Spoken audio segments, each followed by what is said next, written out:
تم دن میں hotel security دیکھتے ہو اور رات میں فری لانس کانٹریکٹر کے طور پہ کام کرتے ہو، بڑے بڑے لوگوں کے برے برے کام کر کے دیتے ہو۔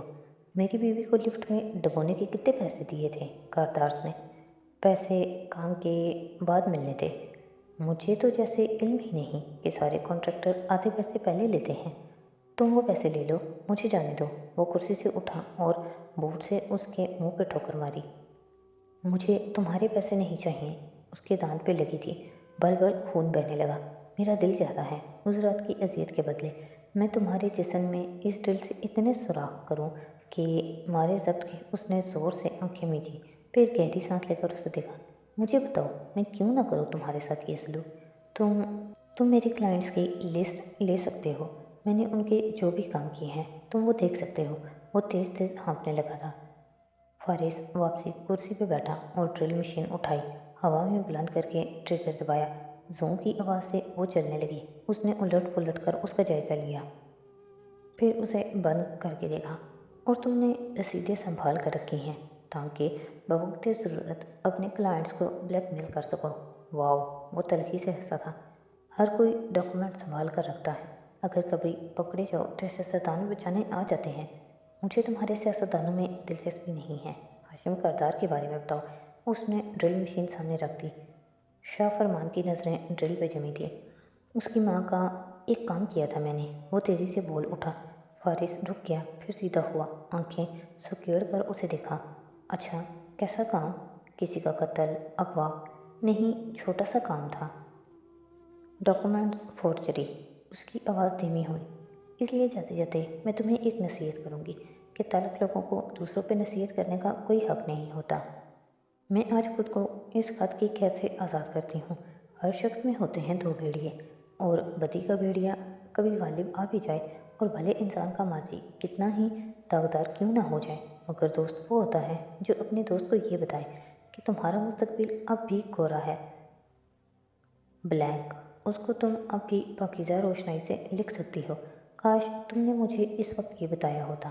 اس رات فوڈلی ایور آفٹر کا اوپری ہال تاریک تھا اور اس میں صرف ٹیبل لیمپ کی روشنی جلتی دکھائی دے رہی تھی۔ فارس میز پہ چند کاغذ پھیلائے اور سوچ الجھی ہوئی نظروں سے ان کو دیکھ رہا تھا۔ بار بار کوئی تعلق بنانے کی کوشش کرتا، بار بار وہ ٹوٹ جاتا۔ کچھ سمجھ نہیں آ رہی تھی۔ گھڑی کی سوئیاں آگے بڑھ رہی تھیں۔ وہ اب کرسی پہ بیٹھا رہا اور سر ہاتھوں میں گرائے سوچ رہا تھا۔ گھڑی اب رات کے 3 بجا رہی تھی۔ وہ کاغذات دیوار پہ چسپاں کیے ان کے سامنے کھڑا تھا، ہاتھ میں قلم تھا اور مختلف نقطوں پہ نشانہ لگاتا، پھر نفی میں سر ہلاتا۔ باہر صبح طلوع ہو چکی تھی، اور میں چاہتی ہوں کہ تم جیسے دوست اپنے دوستوں کی نام نہاد بہتری اور بھلائی سوچنے کے بجائے اپنے آپ پہ توجہ دینے لگے تو زیادہ بہتر ہے۔ میں حنین یوسف یہ عہد کر چکی ہوں کہ اب میں کبھی اپنے دوستوں کے ویو کو خود پہ طاری نہیں ہونے دوں گی اور ان کی وجہ سے اپنے آپ کو برا نہیں سمجھوں گی۔ میں اپنا ہیرو خود ہوں، حنین۔